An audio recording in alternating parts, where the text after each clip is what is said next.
ചോദിക്കാൻ കഴിയുന്നതിൽ വെച്ച് ഏറ്റവും വലിയൊരു ചോദ്യം അത് അദ്ദേഹത്തിന്റെ ഹിക്മത്താണ്. അള്ളാഹു നൽകിയ വലിയൊരു അറിവാണ്. അസ്അലുക മുറാഫഖതക ഫിൽ ജന്ന. ആ ഒരു ചോദ്യത്തിന് അവിടെ ഉത്തരമുണ്ട്. ഹബീബേ സ്വല്ലല്ലാഹു അലൈഹി വസല്ലം, അങ്ങയുടെ കൂടെ എനിക്ക് സ്വർഗത്തിൽ കിടക്കണം. സ്വർഗത്തിൽ കിടക്കുക മാത്രമല്ല, അത് അങ്ങയുടെ കൂടെയായിരിക്കണം. ومن يطع الله والرسول فأولئك مع الذين أنعم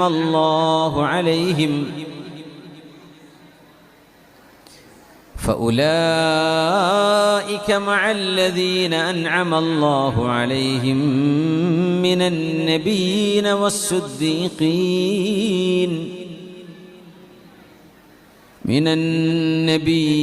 والصديقين والشهداء والصالحين